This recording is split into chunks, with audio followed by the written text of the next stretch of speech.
시민사회의 아침을 여는 라디오쇼 정치 시그널, 저는 노은지입니다. 오늘 하루 가장 중요한 정치권 신호, 여기서 먼저 잡아드립니다. 오늘의 첫 번째 순서는 시그널 픽으로 한번 준비를 해봤는데요. 안철수 국민의힘 의원이 전화로 연결되어 있습니다. 의원님 잘 들리시죠? 예, 안녕하셨습니까? 예. 사실은 혁신위원장이 되셔서 저희가 좀 모시려고 했는데 그동안에 여러 가지 좀 일이 있었습니다. 혁신위원장은 그만두셨고 전당대회 출마하겠다라고 하셨는데 혁신위 얘기는 이따 다시 좀 여쭤보기로 하고요. 일단 오늘 새벽에 전해진 소식이 윤석열 전 대통령의 구속 소식인데요. 좀 어떻게 들으셨나요? 예, 참 안타까운 마음입니다. 지금 이 혼란한 이런 전국에서 여러 가지 많은 일들이 지금 동시다발적으로 생기고 있는데 예. 하루빨리 좀 과거의 일들은 빨리 정리가 되고 이제 미루어 나가는, 지금 우리 경쟁 상대국들이 굉장히 많지 않습니까, 세계적으로. 예. 여기서 우리가 앞으로 뻗어나갈 수 있는 이런 계기를 만드는 쪽에 집중을 할 수 있도록 그렇게 빨리 과거의 일들은 정리가 됐으면 합니다. 근데 당에서는 아직 공식적으로 뭔가 입장이 나오거나 그런 건 아닌데 사실 지금 윤석열 전 대통령도 뭐 탈당을 한 상태이긴 합니다만 좀 지도부 차원에서의 어떤 입장이 나와야 된다라고 보시나요? 글쎄요, 그건 뭐 지도부 판단의 몫이겠죠. 예, 알겠습니다. 혁신위 얘기로 좀 바로 넘어가 보겠습니다.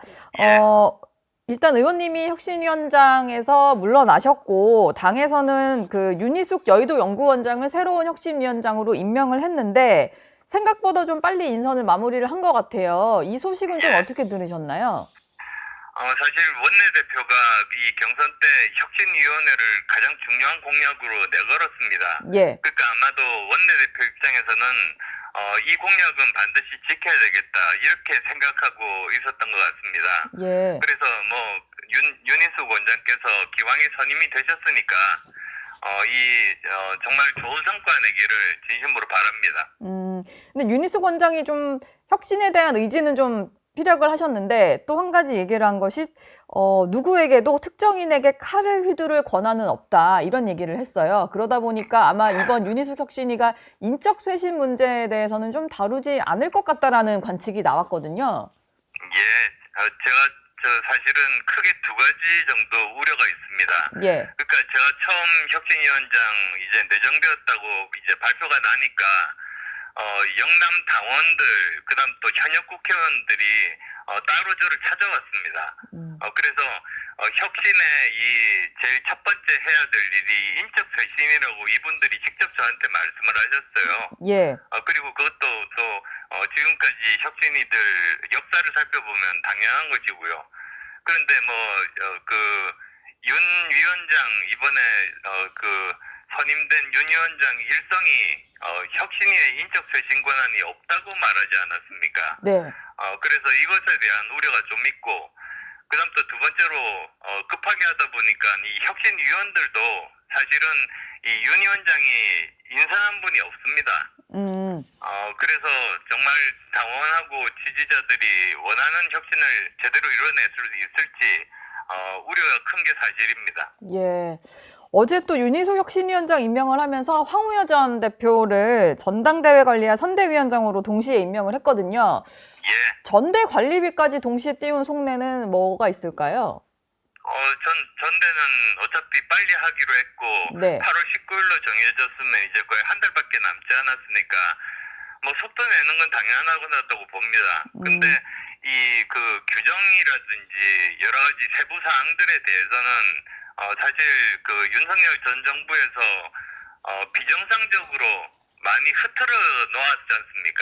예. 이런 것들 정상화도 사실은 당이 정상화되는 과정 중에 중요한 부분이고, 이런 부분들은 단순히 이 선대위원장이 정할 것이 아니라 네. 뭐 예를 들면 당원 투표에 붙이거나 그렇게 해야 된다고 생각합니다.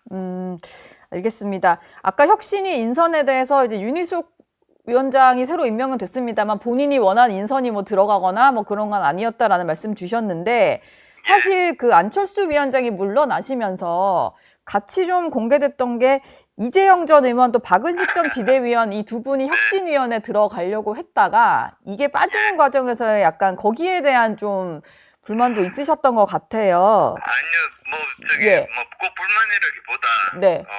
저 우선 반대를 하시길래 이재영, 박은식 두 사람에 왜 대해서요. 그러냐고 했더니 네. 왜 반대하는지 구체적으로 이야기는 제가 듣지를 못했습니다. 아, 그리고 또 이분들 대신에 다른 사람들은 어떠냐고 원내대표가 추천을 했는데 예. 또 그분들은 또 제 기준에 맞지 않았던 거죠. 그러면서 시간이 좀 걸렸습니다. 이재영, 박은식 두 분에 대해서는 이제 반대를 하면서 명확한 이유를 송원석 원내대표가 말은 안 했군요. 예, 그렇습니다. 예. 일단 뭐 이게 며칠 전 일이고 최근에 인터뷰 하실 때마다 이런 질문 받으시는 것 같기는 한데 처음부터 의원님이 좀 너무 송원석 비대위원장의 말을 많이 신뢰한 거 아니냐, 권한을 좀 더 강력하게 요구를 하고 아니면 뭐라도 좀 이렇게 약속을 확실히 받아놨어야 되는 거 아니냐, 뭐 이런 말들을 하는 분도 있더라고요. 어떻게 들으셨어요? 제가 그런 이렇게 지적은. 말씀드릴게요.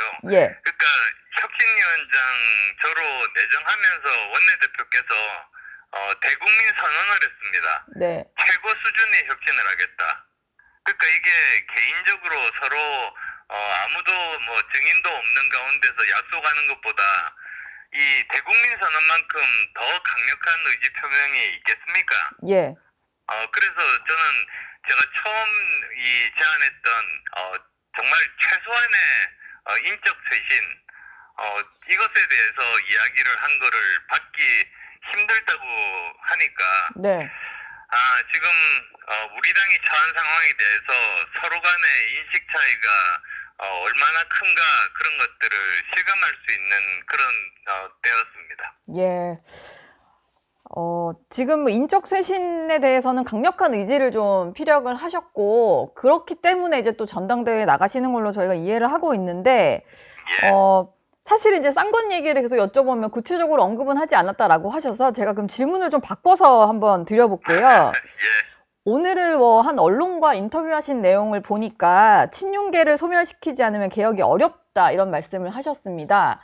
의원님이 여기서 개혁 대상으로 좀 꼽은 친윤계가 대략 한 몇 명 정도 되는 건가요? 당내에서? 제가 사실 뭐 꼭 그 표현 자체를 제가 한 건 아닌데요. 예. 자연스럽게 사실은 소멸의 길로 들어설 수밖에 없다. 왜냐하면 네. 지금 윤 전 대통령께서 지금 없는 상태 아니겠습니까? 네. 그래서 지금 사실은 벌써부터 분화 중입니다. 예. 그래서 그 중에서는 또 다시 개혁적인 목소리를 내는 사람들이 저한테 와서 이런 개혁적인 이야기를 하는 사람들도 있고 네. 또 한쪽 편에서는 또 어느 정도 규모가 그 관성에 의해서 옛날부터 의논을 했었으니까요. 예. 관성에 의해서 계속 의논을 하고 있는데 결국은 서서히 소멸의 길로 접어들 수밖에 없지 않나 이렇게 생각합니다. 근데 조경태 의원 같은 경우는 뭐 조경태 의원도 전당대회 출마 선언을 하셨는데 윤석열 전 대통령 관저로 지난번에 체포영장 집행하려고 갔었던 의원들 있잖아요. 이분이 45분 정도 되시는데 이 45명이 청산 대상이다 이렇게 꼭 집어서 말씀을 하셨더라고요. 좀 이 의견에는 공감을 하시나요? 저는 만약에 이제 당대표 도전하는 입장인데 네. 당대표가 된다면 두 가지를 동시에 진행할 예정입니다. 예. 그러니까 하나는 뭐 당연히 이 미래당 혁신에 대한 그 안들이 지금 제가 다 정리가 돼 있습니다. 네. 사실 혁신위원장 때 발표하려고 했었던 내용인데 예. 이걸 이제 공약으로 내걸고 이제 실행에 옮길 수 있는 거죠. 예. 그리고 또 한편으로는 대선 백서를 제대로 만들 겁니다. 그러니까 과거에 대한 일들 왜 바둑 두는 분은 아시겠지만은 복귀를 합니다. 즉 아프지만 과거에 놓았던 그 바둑의 수들을 다시 한 번 더 보면서 어디에서 실수가 있었는지를 보고 다시 같은 실수를 반복하지 않는 거죠. 네. 마찬가지로 이 대선 백서를 만들면 이제 책임 소재가 각 개인들에 대해서 명확하게 드러날 수밖에 없고 그렇게 되면 거기에 따라서 그 수준에 따라서 책임질 분은 책임지는 그런 수준으로 가는 것이 그게 합당하다고 생각합니다. 만약에 거기서 어떤 잘잘못이나 책임 소재가 좀 가려진다면 가장 큰 책임은 뭐라고 보시나요? 당을 뭐 탈당하는 겁니까? 아니면은 다음 뭐 불출마, 총선 불출마 뭐 이런 겁니까? 여러 가지가 있죠. 예. 사실은 이제 이 혁신위에서 할 수 있는 것은 권고밖에 없습니다. 네. 실행 능력이 없으니까요. 예. 근데 이제 최고위가 되면은 윤리위로 회부할 수 있습니다. 아, 그럼 윤리위에서는 다양한 수준의 그런 징계가 있습니다. 예. 우선 일단 경고도 있을 수 있고, 그 다음에 또 당원권 정지, 네. 그것도 기간이 짧은 것, 긴 것이 있을 수 있고, 네. 그 다음에 탈당 권고가 있고, 그 다음에 정말 강제 탈당, 뭐 거기까지 여러 가지 수준이 있을 수 있는데, 예. 그건 백서에서 나온 대로 이제 거기서 심사해서 정말 냉정하고 객관적으로 거기에 따라서 처벌이 필요하다면 처벌을 해야겠죠. 알겠습니다. 의원님은 이번에 전당대회 관련해서 전당대회 룰도 좀 바꿔야 된다 이런 생각이신 것 같아요. 지금은 당원 투표 비율이 80%고 일반 국민 여론조사가 20% 정도 반영이 되다 보니까 당심에 많이 좌우될 수밖에 없잖아요. 이 룰은 반드시 좀 바뀌어야 된다라고 보시는 거죠? 저는 국민들 포션을 훨씬 더 높여야 된다 이렇게 생각합니다. 몇 퍼센트 정도까지 높여야 된다고 보세요? 많으면 70, 적으면 50, 뭐 이 정도까지는 높여야 된다고 생각합니다. 예. 그리고 또 이것 자체가 민주당 지지자들을 뺀 그런 여론조사가 되다 보면은 예. 사실은 그 중에서 당원들이 굉장히 많이 포함되어 있습니다. 네. 그래서 이것 자체가 그렇게 큰 차이가 나지는 않을 수도 있겠지만은 네. 지금 현재 위기 상황인 만큼 지금 우리 당 지지율이 20%대로 추락하지 않았습니까? 예. 그래서 우리 당 원래 지지자였는데 실망하고 중도층이나 무당층으로 떨어져 나간 분들 의견까지도 다 수렴을 해야지 결국은 그분들의 의견이 반영이 되고 그분들이 다시 돌아올 수 있는 그런 기회를 만들어준다고 생각합니다. 예. 그러면은 이제 일반 국민 여론조사를 한다고 해도 역선택 방지 조항 이런 거 좀 빼야 된다라고 보시는 거네요? 역선택 방지 조항을 빼는 것이 좋은가 아니면 예. 넣는 것이 좋은가 그건 이제 한번 따져봐야 됩니다. 근데 어쨌든 지금까지는 어쨌든 역선택 방지 조항을 넣는 걸로 지금 그렇게 당헌 당규에 규정되어 있습니다. 예. 하지만 이런 걸 다 논의할 필요가 있고 확실히 당심은 좀 낮추고 민심을 높여야 된다. 뭐 이런 말씀이셨습니다. 그렇습니다. 예. 근데 지금 의원님이 뭐 계속 대선 참패했으니까 우리 백서를 좀 내자.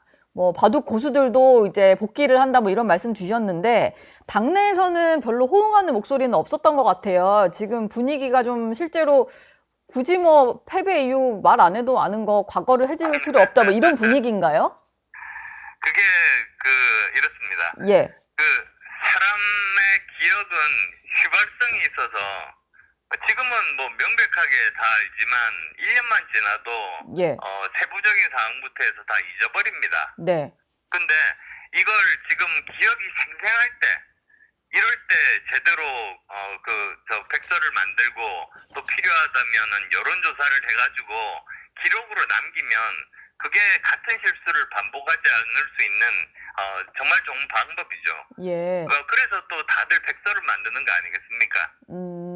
백서 지난번에도 근데 총선 백서 만드는 과정에서 잡음만 좀 잃었고 그 백서 내용에 대해서 국민들이 제대로 인지한다거나 잘 만든 백서였다 이런 평가는 또 못 받았거든요. 예. 이번에 잘 될 수 있을까요? 네. 이 백서를 만드는 것을 현역 의원은 아무래도 또 여러 가지 개파에 속하고 있다 뭐 이런 오해를 받을 수가 있지 않습니까? 예. 그래서 냉정하고 객관적으로 외부인이 해야 한다. 네. 그리고 또 특히 이제 당에 대해서 정말로 잘 알고 또 애정도 있는 분이 해야지 이것을 바탕으로 해서 더 발전할 수 있지 않을까.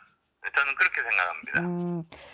알겠습니다. 혹시 윤희숙 혁신위원장이랑은 뭐 통화를 따로 해보셨나요?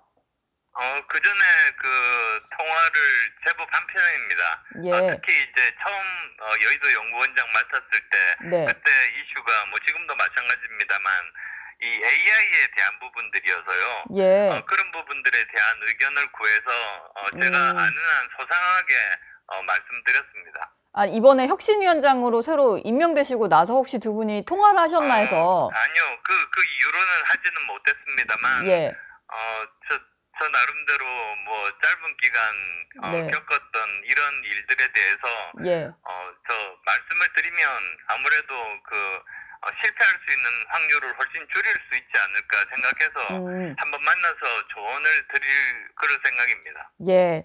두 분이 만나시는 것도 조만간 좀 볼 수 있겠군요. 안철수 의원께서는 계속해서 어떤 계엄의 어떤 문제를 지적을 하셨고, 탄핵에도 찬성을 하셨고요.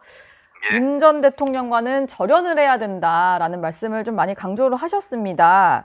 근데 이 절연을 하지 못하는 가장 큰 이유가 뭐 아까 그 45명 안에도 뭐 포함이 됐을 수 있고, 최근에 나오는 얘기가 당내 언더 찐윤 세력이 있다 뭐 이런 얘기들을 많이 하더라고요. 의원님도 뭐 이런 얘기를 들어보셨거나 아니면 직접 좀 정말 이런 세력이 있는 것 같다라는 느낌을 받으신 적이 있나요? 사실은 뭐 한마디로 관성이라고 말씀드리겠습니다. 예, 그러니까 바로 지난 대선 때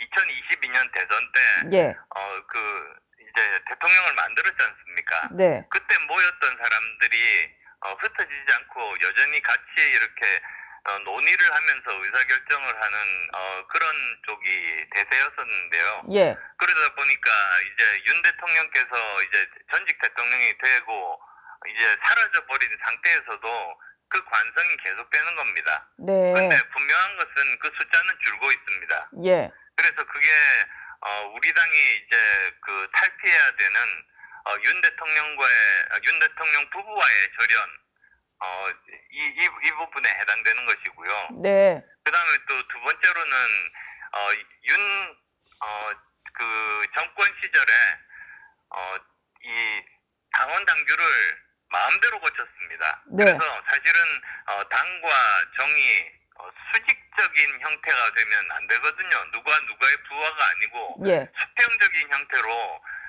서로의 장점을 살려가지고 서로가 상호 보완적인 관계가 돼야지 국민들에게 좋은 그런 혜택을 누릴 수가 있는 건데 그러지 못했습니다. 그래서 그때 무리하게 바꾼 예를 들면 뭐 전당대회에서 그 책임당원 비율을 갑자기 100%로 높인다든지 네. 뭐 이런 부분들이 있는데요.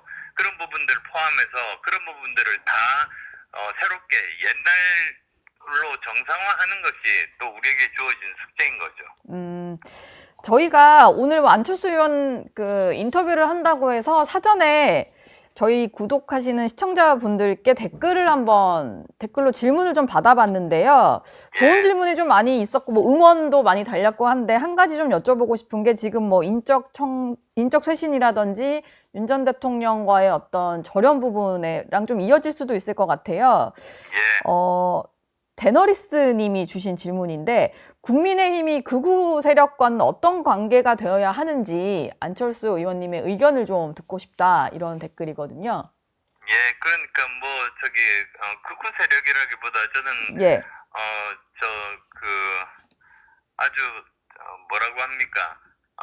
극단적인 의견을 가진 분들로 이렇게 통칭을 하겠습니다. 네, 그런 분들과는 사실은 절연하는 게 저는 맞다고 봅니다. 예, 그리고 또 뭐 윤 대통령과의 절연과 포함해서 예, 이런 분들과는 절연을 해서 그보다 더 많은 중도 성향의 그 지지자들을 모으는 것이 우리 당에 도움이 된다. 왜 그러냐면 네. 이번에 출구 조사를 할 때 예, 굉장히 많은 수의 국민들을 조사를 했더니 1등이 중도로 나오고요. 스스로 중도라고 생각하는 사람들이 가장 많고 네, 2등이 보수, 3등이 진보였습니다. 그러니까 보통 우리 당의 아주 오래된 그 지지자분들은 중도는 없다. 중도는 오히려 진보 쪽 사람들이 위장한 거다 이렇게도 생각하시는 분들이 계시는데 예. 사실은 그게 아니고 중도라는 것은 엄연히 존재하고 스스로도 그렇게 생각하시는 분들이 많거든요. 네. 그래서 우리가 다시 한 번 더 집권 세력이 되기 위해서는 이 보수뿐만 아니라 이런 중도에 해당하는 분들을 우리가 한편으로 네. 이렇게 중도 보수 연합을 만들 필요가 있다. 저는 그렇게 말씀드립니다. 예. 이번에 이제 의원님이 혁신 당대표가 되겠다라고 하면서 출마를 선언을 하셨는데 또 SNS에 올린 글을 보면은 김문수 전 후보라든지 한동훈 전 대표에게도 전당대회 출마를 같이 하자 뭐 이런 제안을 하셨어요. 예. 왜 두 분을 콕 집어서 얘기를 하신 걸까요? 그러니까 뭐 당연히 두 분 다 당권 주자로 계속 거론되는 분들 아니겠습니까? 예. 근데 계속 출마할지 안 할지 계속 저울질하는 이야기만 계속 지금 나오고 있는 그런 상황입니다. 네. 그러다 보니까 사실은 뭐 당원들 포함해서 언론분들도 굉장히 피로감을 호소하고 계시죠. 그래서 예. 빨리 출마 선언하시고 이번에야말로 이건 대선 경선이 아니니까 네. 네거티브 선거하지 말고 대신에 당 혁신안에 대해서 서로 경쟁하자. 그렇게 되면 이제 당원 그리고 지지자분들이 어느 쪽에 안이 합리적이고 적합하고 우리 당이 다시 승리하는 정당이 될 수 있는가 그걸 알 수 있겠다는 생각이 들었습니다. 그래서 예. 그렇게 해서 선택받자. 그게 제 주장입니다. 예. 뭐 권성동 의원의 주장이기는 했는데 안철수 의원님의 어떤 전당대회 출마 결심 배경에는 한동훈 전 대표가 이번엔 나오지 않을 것 같다라는 말이 주변에서 들리면서 그것 때문에 결심을 한 것 같다 뭐 이런 취지의 글을 올리셨거든요. 저는 나오라고 네. 했는데요. 예. 오히려 나오라고 한 거다 나는. 예. 저는 예. 나오라고 지금 하고 있었습니까? 사실은 두 분이 뭐 계엄 해제 필요성에 대해서 강조를 하셨고 그다음에 탄핵에도 찬성을 했고 당 쇄신이나 뭐 인적 쇄신 얘기를 하시는 걸 보면은 좀 비슷한 결이라는 얘기도 있어요. 그래서 나왔을 때 오히려 표가 두 분이 나오면은 갈라질 수도 있는 거 아니냐 뭐 이런 얘기도 하는데 그건 좀 어떻게 대비하실 생각이신가요? 만약에 정말로 한동훈 전 대표가 나온다면. 예, 뭐 어떻게 보면 뭐 크게 보면 그렇게 뭐 생각하실 수도 있습니다만 예. 세부적인 사항들을 보면 꽤 틀린 부분들이 있습니다. 네. 뭐 예를 들면 사실은 계엄에 대해서 이 투표할 때 아시겠습니다만 저 혼자 앉아서 투표했지 않습니까? 예. 그러니까 한동훈 대표도 사실은 입장이 좀 왔다 갔다 한 그런 셈이었었고요. 네. 그리고 또 정치 경험으로 따지더라도 저는 10년 이상 그다음에 또 삼김 이래 유일무이하게 38석짜리 정당을 만들었던 정치력들 이런 것들을 다 증명을 했습니다. 예. 그래서 뭐 정치 경험으로 이렇게 그리고 또 정치 업적 실적으로 보더라도 사실은 굉장히 차이가 많이 나는 그런 상황이죠. 알겠습니다. 뭐 전당대회가 계속 준비가 되고 진행이 될 테니까 다음에는 한번 스튜디오로 모시도록 하겠습니다. 네, 그러겠습니다. 네, 지금까지 안철수 국민의힘 의원이었습니다. 감사합니다. 감사합니다.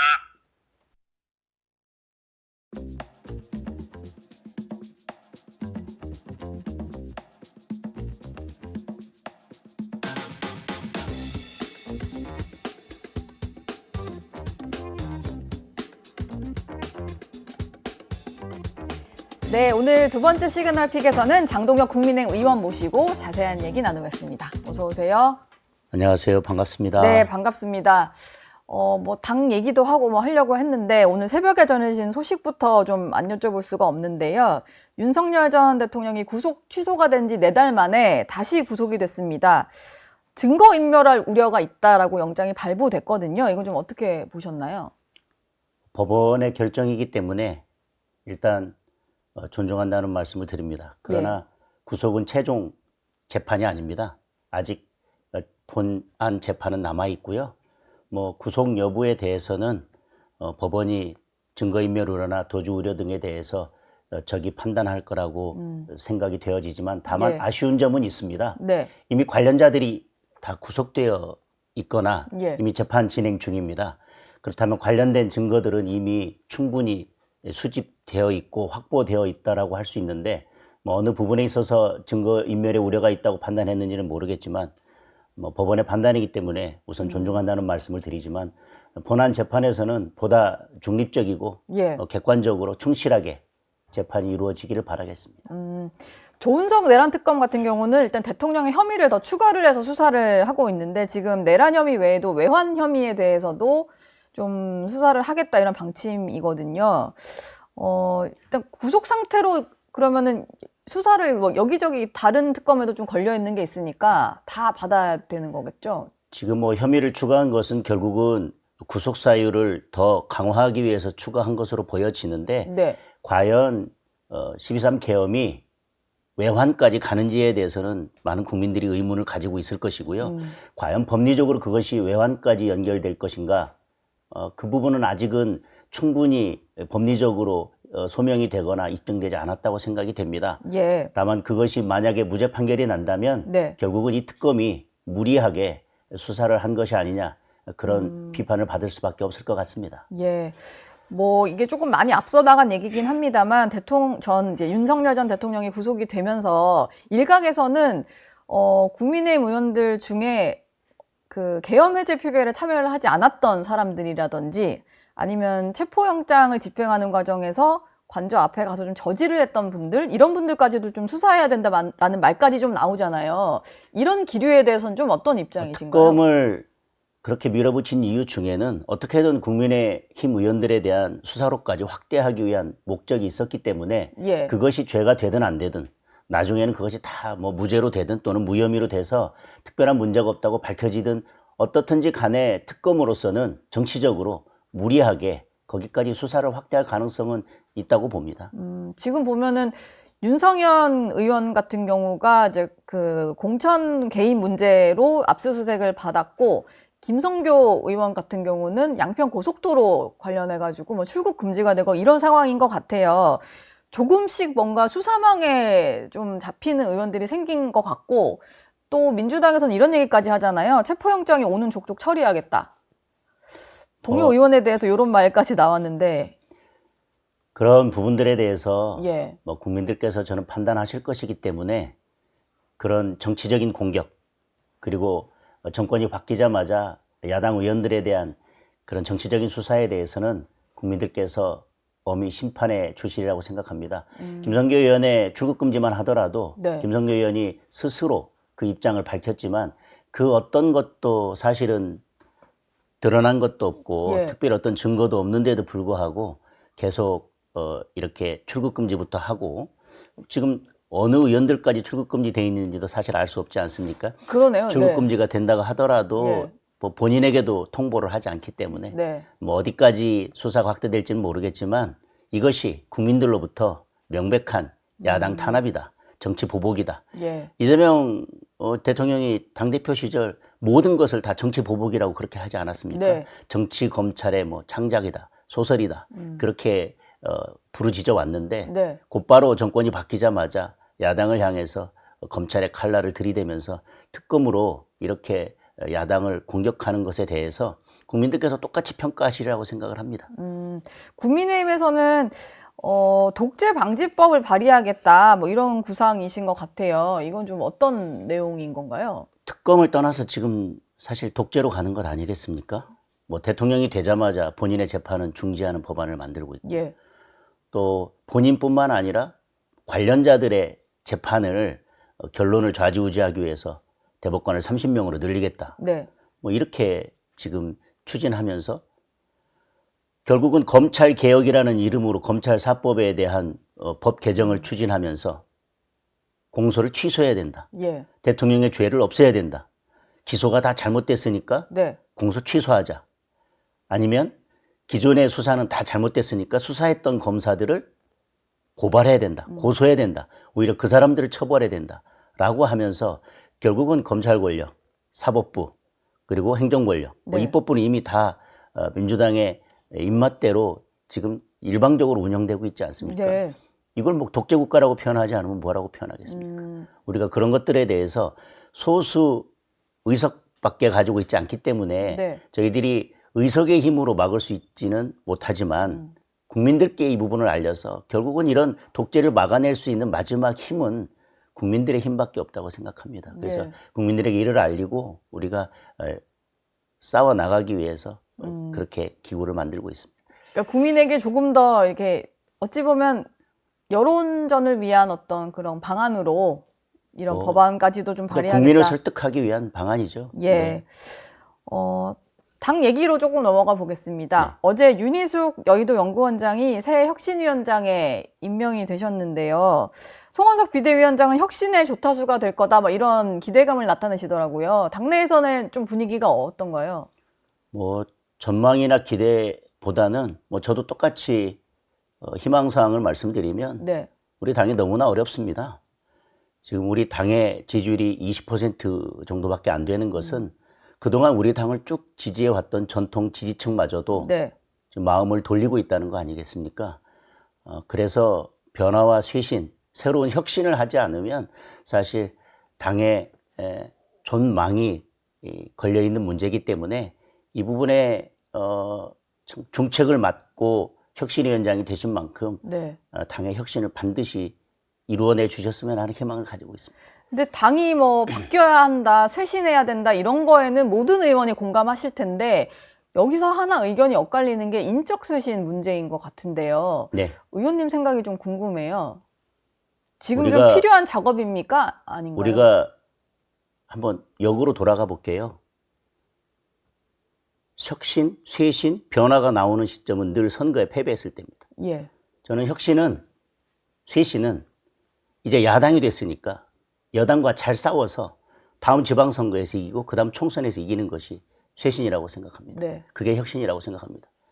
그런데 지금 우리 지지율이 20%밖에 안 된다고 하는 것은 뭐 중도나 뭐 이런 국민들이 실망한 부분도 있지만 우리 전통 지지층까지 실망했다고 하는 것은 우리가 제대로 싸우고 있지 못하다고 하는 것에 대한 네. 확실한 예. 표심입니다. 그러면 저는 107명 누가 이 혁신의 대상에서 자유로울 수가 있습니까? 누가 나는 잘했고 당신은 나가야 되고 당신은 청산돼야 되고 네. 누가 그렇게 할 수 있겠습니까? 예를 들면 우리가 당론을 만들면 당론이 결정되자마자 의총장 문 박차고 나가서 언론 앞에서 저는 당론에 찬성할 수 없습니다라고 하는 분들, 그리고 당론이 정해졌음에도 불구하고 몇 명이 그 당론과 다른 결정을 해서 네. 당의 운명과 정권의 운명을 달리 바꿔놓고 나서 아무 문제 없다? 그리고 오히려 다른 사람들이 대선에 패배했으니까 다른 사람들이 인적 청산의 대상이 되어야 된다? 107명이 지금 제대로 싸우지 못해서 우리가 하나 되지 못해서 예. 늘 내부 총질로 당을 이렇게 만들어 놓고 누가 누구를 청산하고 누가 누구를 칼을 댈 수 있는 그런 상황이 됐습니까? 예. 저는 107명 모두 다가 인적 쇄신의 대상이라고 생각합니다. 그래서 청산이 문제가 아니라 곧 민주당은 특검으로 인해서 우리 의원들에 대한 공격을 할 것이고요. 네. 가을이 되면 저는 민주당은 장기 집권을 위한 개헌을 시도할 것입니다. 그러면 우리는 적어도 똘똘 뭉쳐있는 100명 이상이 있어야만 그 개헌을 막아낼 수 있습니다. 그런데 여지껏 잘 싸우지도 못하고 하나가 되지 못해서 107명 전체가 우리 당원들로부터 지금 마음이 떠나 있는 상태인데 네. 누구를 잘라내고 그 문제부터 시작하고 몇 사람 잘라낸 다음에 우리는 혁신 다 했습니다. 쇄신 다 했습니다. 저는 그렇게 편한 방법으로 우리 당이 다시 살아날 수 없다고 생각합니다. 오히려 107명을 예. 하나로 모아서 야당과 잘 싸울 수 있는 새로운 투사로 만드는 것이 저는 인적 쇄신이다. 예. 청산이 먼저가 아니라 인적 쇄신이 먼저다. 쇄신은 누구를 교체하는 것이 아니라 지금 있는 107명을 하나로 묶어서 제대로 잘 싸울 수 있는 그런 전사로 만드는 것이다. 예. 그런데 그런 마음이 없는 분들은 지금 우리 당을 떠나시라. 오히려 뭐 과거의 문제에 대한 책임을 묻고 청산해야 된다 이게 아니라 앞으로 어떻게 할지에 과거의 있어서의 문제까지를 한다면 107명 중에 저는 당원들의 심판으로부터 자유로운 사람은 저는 아무도 없다고 생각합니다. 예. 그러니 예를 들면 여지껏 무슨 정치적 이슈가 있을 때마다 어쨌든 자기의 그 정치적인 그런 걸 위해서 어디 소통관 가서 막 뭐라고 이야기는 하지만 상임위원장이나 본회의장 나타나지도 않고 네. 거기서 제대로 싸우는 모습 한 번 안 보여줬던 분들이 지금 나서서 나는 중도 민심이라고 이야기하고 열심히 싸웠던 분들에 대해서 관저 앞에 갔던 분들에 대해서 예. 당신들이 청산 대상이라고 이야기할 수 있습니까? 음. 지역구에는 있지만 본회의장, 상임위장 한 번도 나타나지 않는 분들이 예. 내가 열심히 잘해왔으니까 누구를 탓할 수 있겠습니까? 그리고 어떤 자리가 있으면 자리를 위해서는 열심히 노력하지만 네. 희생해야 될 자리에는 희생하지 않던 분들이 나는 당을 위해서 오랫동안 지켜왔다고 이야기할 수 있겠습니까? 저는 그런 분들이 이제는 다 희생하는 마음으로 다시 밑으로 내려가는 마음으로 어려울 때 나서서 당을 위해서 싸우고 야당과 제대로 싸워서 내년에 지방선거에서 이기는 것이 쇄신인데 네. 그러면 107명이 전사로 바뀌어야 됩니다. 다만 바뀔 마음이 없는 분들은 당을 떠나야 된다고 생각합니다. 예. 그리고 내부로 돌리던 총구를 민주당으로 돌려서 함께 싸울 마음이 없는 분들은 지금 당을 떠나야 된다고 생각합니다. 그리고 107명을 하나로 모아서 새로운 전사로 바꾸어서 나아가되 거기에 동조하지 않는 분들, 거기에 동참하지 않는 분들은 과감하게 그때는 청산을 해야 된다고 생각합니다. 예. 늘 내부로 총구를 돌리는 사람들과 함께 어떻게 개헌을 막아내고 어떻게 거대 여당과 싸우면서 어떻게 특검을 막아내겠습니까? 우리가 그래도 야당에 그리고 그 당시는 야당이죠. 야당에 네. 그리고 공수처에 위법한 수사, 위법한 체포를 막기 위해서 간저에 가서 이건 잘못된 수사다, 잘못된 압수수색 영장 집행이다라고 하는 목소리를 냈던 분들에 대해서 우리 당 의원이 검찰에 와서 이런 사람들 다 잡아가야 된다고 하는 분들과 어떻게 같이 이 당을 운영할 수 있겠습니까? 그런 마음을 가지고 있다면 당을 떠나시고 그게 아니라 함께 모여서 야당과 싸울 수 있는 분들은 저는 국민의힘과 함께 가고 어느 누구라도 지금은 청산의 대상이 아니라 네. 새롭게 바뀌어서 야당과 싸우는 전사가 돼야 된다. 저는 그게 먼저 선쇄신 네. 후 청산이다. 선쇄신 후 청산이다. 그러나 그 쇄신에 동참하지 않는 분들은 이제는 당이 과감하게 청산할 준비가 되어 있어야 된다. 지금 그 당내 의원들을 오히려 공격을 하면서 오히려 민주당과 비슷한 결의 얘기를 하면서 이제 내부를 공격하는 분들은 정말로 인적 청산이나 쇄신을 원하는 목소리가 아니다 이렇게 보시는 그러니까 거네요. 총구를 민주당으로 돌려서 민주당과 예를 들면 그게 잘했든 못했든 네. 민주당은 김민석 총리에 대해서 그렇게 많은 의혹이 있지만 단 한 명도 그 180명 가까운 의원 어느 한 명도 다른 목소리를 내지 않았습니다. 네, 한 다 같이 명도? 모여서 방어를 하면서 예. 결국은 의결까지 가서 민심의 판단을 받아보자라고 민심의 판단을 받기 전까지는 의결 전까지는 다 모아서 똘똘 뭉쳐서 가지 않습니까? 네. 우리는 그 정도가 아니라 그의 5분의 1 정도의 의혹이 있었으면 우리 의원들이 나서서 빨리 지명 철회하라고 난리를 쳤을 것입니다. 우리는 늘 그렇죠. 총구를 내부로 돌리는 데 익숙해져 있습니다. 예. 그런데 그런 분들은 이제 총구를 민주당으로 돌리고 여당과 싸워야 됩니다. 그런 자세로 바뀌어야 됩니다. 네. 그렇게 쇄신이 돼야 됩니다. 예. 그러나 그럴 마음이 없으면 당을 떠나시고 떠나야 한다. 그리고 여전히 그런 태도를 유지한다면 당 지도부는 그런 분들에 대해서 가차없이 청산의 칼을 들어야 된다고 생각합니다. 지금 얘기를 듣다 보니까 이번에 저희가 장동혁 의원 나오니까 댓글 좀 많이 달아달라, 하고 싶은 질문 좀 달아달라 했더니 많은 질문들이 달렸었거든요. 그중에 가장 좀 눈에 띄는 게 청렴영생 부패즉사라는 분이 달아주신 건데요. 장동혁 의원님이 생각하는 혁신은 뭔가요? 그리고 당대표를 좀 나와달라, 뭐 이런 얘기인 것 같아요. 전당대회 출마를 좀 해달라, 뭐 이런 거였는데 혹시 좀 지금 제가 말씀드린 거에 답이 있다고 생각합니다. 제대로 싸우고 그래서 선거에 이길 수 있는 정당을 만드는 겁니다.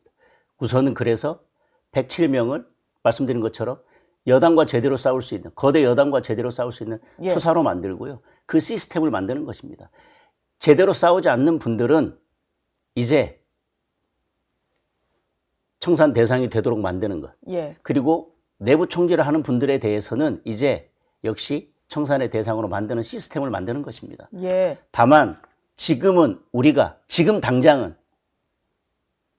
거대 여당과 싸워서 또 개헌도 막아내야 되고 특검도 막아야 되는 여러 어려운 상황입니다. 그리고 다음 지방선거도 반드시 승리해야 되는 어려운 상황이기 때문에 이제 107명이 새롭게 마음을 쇄신해서 네. 여당과 싸워나가는 그런 리더십을 우선은 발휘할 필요가 있다고 생각합니다. 그럼에도 불구하고 예. 107명이 당론을 네. 따르지 못하거나 아니면 내부 총질을 계속하거나 아니면 하나 되지 못하는 분들에 대해서는 저는 과감한 청산이 필요하다고 생각합니다.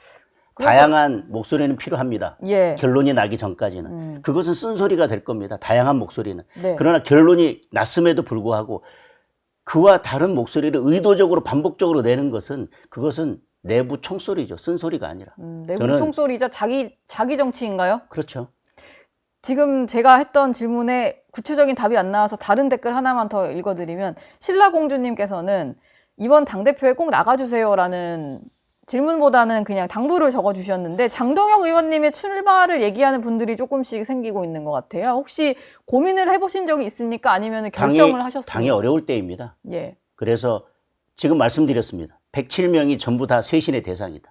그리고 뭔가 희생하고 당을 위해서 본인의 역할을 찾아서 그것이 나에게 어쩌면 정치적으로 큰 불리한 상황이 될 수도 있고 예. 정치적으로 마이너스가 될 수 있다 하더라도 나서야 된다. 네. 저는 그래서 지금 당이 어려운 상황이기 때문에 당대표로 나와달라는 분들이 많기 때문에 여러 고민을 하고 있지만 제가 그 결론에 이르기 위해서는 저는 두 가지가 선행돼야 된다고 생각합니다. 나는 당을 혁신할 수 있는 확실한 방안을 가지고 있는가. 그리고 내가 그것을 하기에 적합한 인물인가에 대한 답이 있어야 되고요. 그런 답은 저 혼자 생각하면 아무런 답이 나오지 않습니다. 네. 저 스스로에 대한 답을 가지고 다른 분들을 설득할 수 있는가. 그래서 여러분들의 의견을 듣고 있고 여러분들을 설득하면서 저 스스로에 대한 답도 지금 찾아가고 있는 중입니다. 그러나 지금은 그래도 당을 위해서 예. 뭔가 희생하고 제가 할 역할이 있다면 그 필요한 역할이 있다면 그 역할을 해야 되지 않는가라는 생각을 하고 있습니다. 요새 뭐 이런저런 관측을 내놓으시는 이제 보수 논객이라고 해야 되나요? 서정옥 변호사가 네. 본인이 나름 취재를 통해서 얻은 결론이라면서 지금 당내 주류 의원들은 장동혁 의원을 낙점했다. 다음 대표다. 뭐 이런 얘기를 좀 하셔요.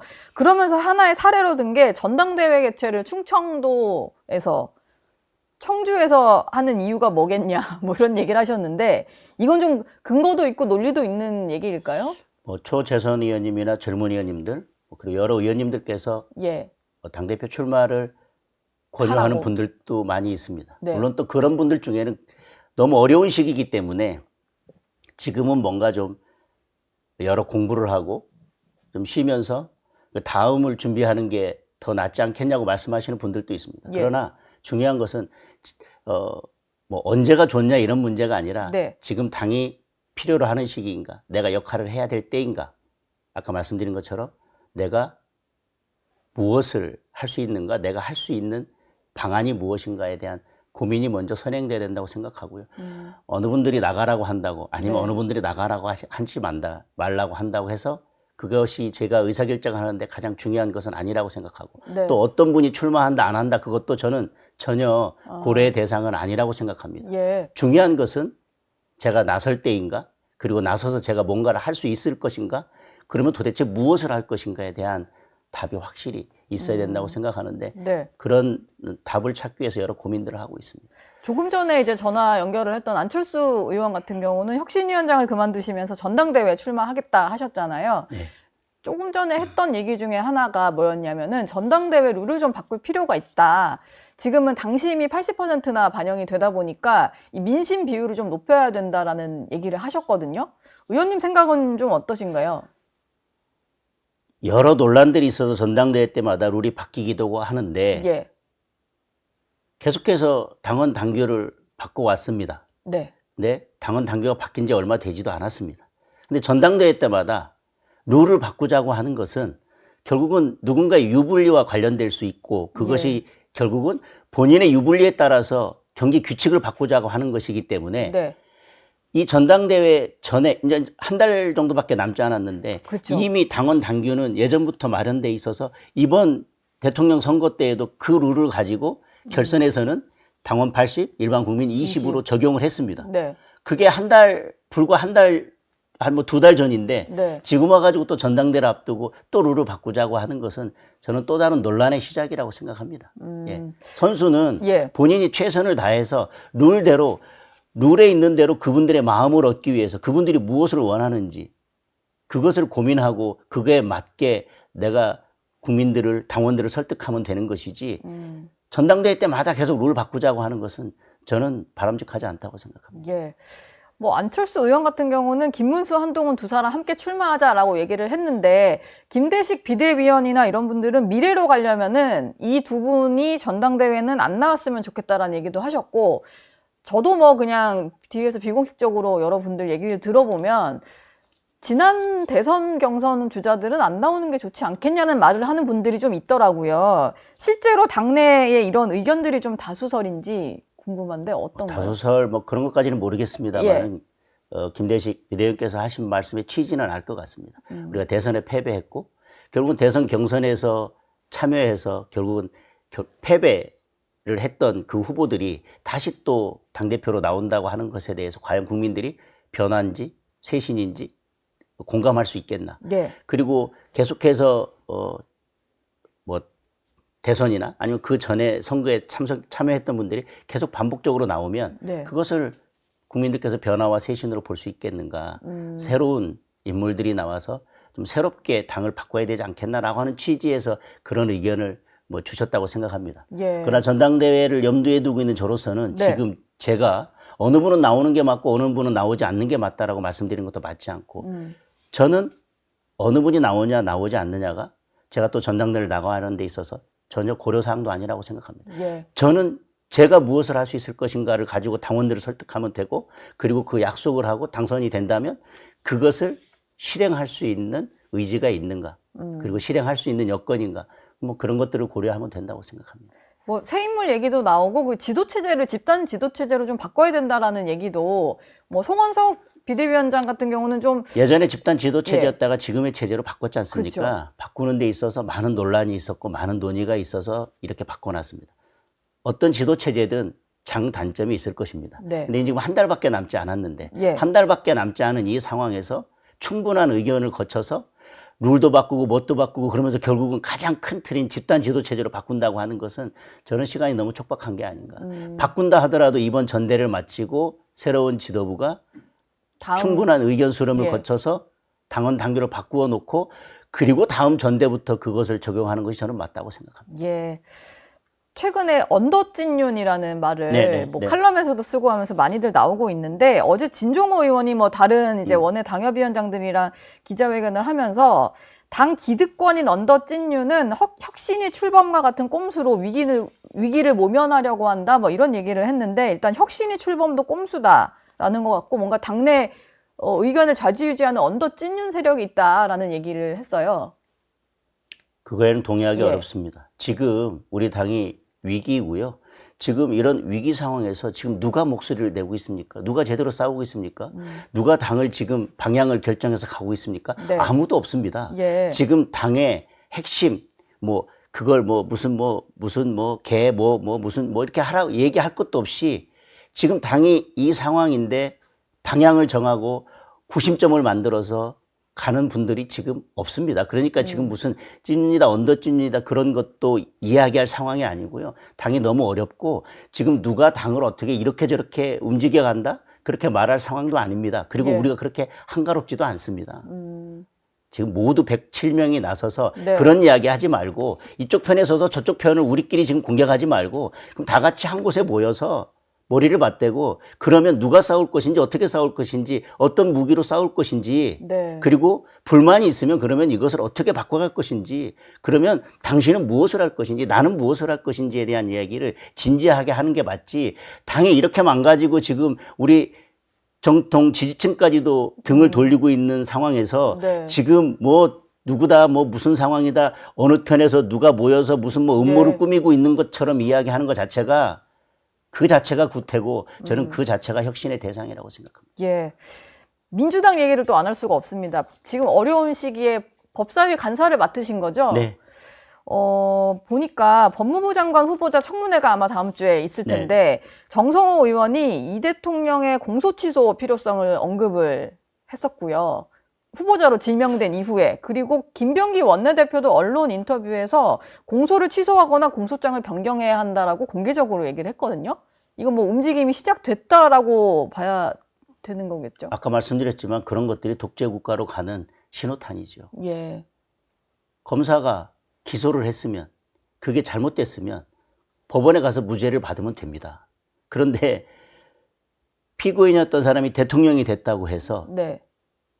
대통령의 가장 측근을 법무부 장관으로 임명하고 그 법무부 장관이 대통령에 대한 공소를 취소한다? 어느 국민이 그걸 납득할 수 있겠습니까? 대선 과정에서도 60% 넘는 한 언론의 여론조사에 의하면 예. 60% 넘는 국민들이 대통령이 되더라도 대통령에 대한 재판은 계속 돼야 된다라고 의견을 냈습니다. 네. 그런데 갑자기 재판은 진행돼야 된다고 하는 국민들의 의견이 그렇게 높은데 최측근을 법무부 장관으로 만들어 놓고 갑자기 공소를 취소한다? 저는 그거는 민주국가에서는 있을 수 없는 일이라고 생각합니다. 예. 오히려 네. 더 공정하게 재판을 진행하고 공정하게 재판을 받아서 국민들께 결백함을 입증하는 게 맞지. 지금 재판도 중지시키고 예. 공소도 취소해서 없던 걸로 만들고 그게 독재국가 아닌가요? 지금 뭐 그 검찰개혁 TF도 있고 검찰의 조작 기소 대응 TF도 있고 그게 다 결국은 네. 대통령의 기소된 것들을 다 뒤집으려고 하는 시도들 아닙니까? 네. 뭐 조작이다 뭐 이렇게 해서 뒤집고 대통령 됐으니까 재판 중지돼야 되니까 재판권 없으니까 공소 취소해야 된다라고 이야기하고 재판 중지해야 된다라고 이야기하고 민주국가의 기본 원칙은 삼권 분립입니다. 네. 삼권 분립의 핵심은 사법부가 모든 권력의 균형을 잡아주는 것입니다. 네. 물론 상호 견제를 하지만 그래서 만인의 법 앞에 평등입니다. 그런데 대통령만 이렇게 특권을 누리고 그러기 위해서 사법권도 장악하고 입법권도 장악해서 대통령이 모든 권한을 장악해서 오로지 그 권한을 막강한 권한을 입법 사법 행정의 모든 권한을 결국은 내 죄를 없애고 네. 내 재판을 중지시키고 내가 기소됐던 사건을 없애는 데 쓴다면 그거야말로 독재국가죠. 균형도 없고 견제도 없고 네. 오로지 하나로 모아진 권력을 가지고 오로지 한 사람의 사법 리스크를 면하기 위해서 모든 권력이 집중된다. 그거야말로 저는 가장 그리고 세계 어느 나라에서도 보지 못한 완벽한 독재 권력이라고 생각합니다. 지금 세계 특검이 동시에 돌아가고 또 국민의힘 같은 경우는 혁신위를 둘러싼 좀 내홍도 있는 상태고 그런 와중에 민주당이 여러 가지 속도전을 내고 있는 상황. 사실 이것도 국민들이 좀 지켜보셔야 될 부분인데 네. 이게 좀 국민의힘을 통해서 또 잘 알려지면 좋겠네요. 네네. 예. 검찰청 폐지한다고 하면서 지금 검찰개혁 4법을 어제도 공청회도 하고 이제 법안 심사를 하지 않았습니까? 네.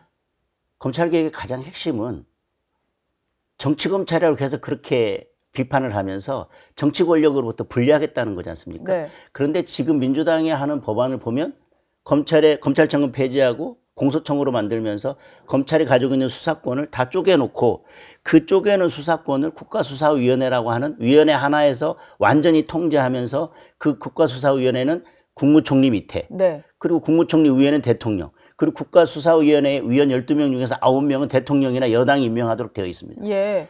검찰이 가지고 있던 수사 권한을 완벽하게 찢어놓고 그것을 하나로 국가수사위원회로 통제 시스템을 만들어서 결국은 대통령이 최종 통제하겠다는 거나 마찬가지입니다. 이것을 누가 개혁이라고 할 수 있겠습니까? 예.